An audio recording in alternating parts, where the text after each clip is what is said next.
Hey there, and welcome back to the deep dive. Really glad you could join us. Good to be here.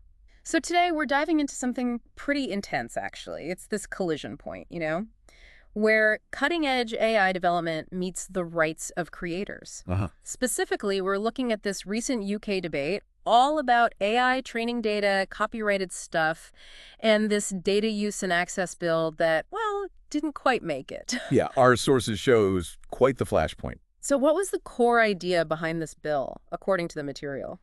Well, basically, the sources suggest it was designed to make it easier for AI companies to scoop up huge amounts of data, Including copyrighted material. including copyrighted material, yes, for training their AI models.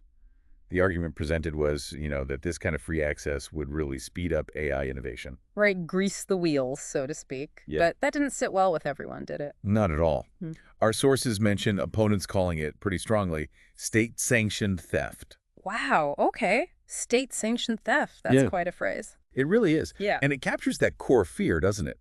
That Hmm. this was about exploiting creative work, maybe without permission, definitely without payment, and just undermining IP rights, fundamentally. Okay, so with that level of opposition, what happened? Where did this bill end up? Well, this is where it gets interesting. The sources show the pushback worked.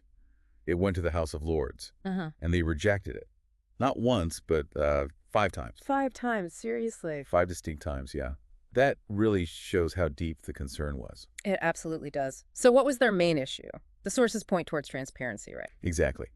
The Lords, according to the material, kept insisting on changes, specifically amendments requiring AI firms to actually disclose what copyrighted stuff was in their training data sets. Makes sense.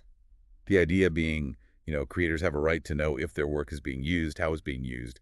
It gives them a starting point to understand, maybe assert their rights. And this wasn't just happening in the halls of parliament. Our sources mentioned some big names got involved too. Oh, yeah. People like Sir Elton John, for instance, spoke out really strongly against it. Right. He was critical of the government's initial plan, worried about the damage to the UK's creative sector, which, the sources note, is worth like $126 billion. Huge. Wow. So he and others were pushing that same message. Transparency, respect IP. So what we're really seeing here, based on all this, is this fundamental tension playing out, isn't it? How do you push for tech progress? Without trampling on the rights and livelihoods of the people whose work is often feeding that progress. Yeah, artists, writers, musicians. It's that classic innovation versus protection dilemma. The sources definitely frame it that way. Fostering AI is important, sure, but not necessarily at the expense of creators. Finding that balance seems crucial. And are other places dealing with this too? Did the sources touch on that? They did mention it, yeah. There are international parallels. Like the EU AI Act. Exactly. It's got specific bits about transparency for training data and even gives creators ways to opt out. So Yeah. it shows others are grappling with these same questions, trying to figure out how to let AI grow, but also protect creative rights. Okay. So given how contentious it was in the UK, did the sources suggest any ways forward, like potential compromises? A few ideas came up. One was moving more towards an opt-in system.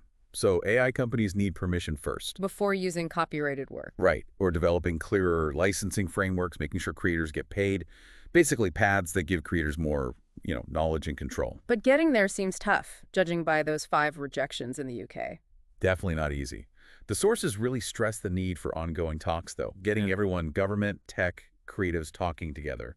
That's framed as pretty essential. Okay, so let's recap. Pulling it all together from the sources, the absolute core issue here, highlighted by this whole UK situation, is how societies fuel AI innovation, which needs tons of data, often copyrighted data. While still respecting the rights and ensuring fair treatment for the creators of that data. And the big takeaway from our sources seems to be the House of Lords drawing a line, demanding transparency. At the very least, creators need to know if and how their work fuels these AI systems. That clarity was non-negotiable for them, it seems. So thinking about all this, a question for you listening. How should we navigate this? How do you think we strike that balance between driving AI forward and protecting the fundamental rights and fair compensation for the creators whose work makes so much of it possible? It's a really big question. Definitely something worth mulling over. Sure. Well, this has been fascinating to unpack. Always good talking through this stuff. All right, everyone. Thanks so much for joining us on this deep dive. We'll catch you on the next one.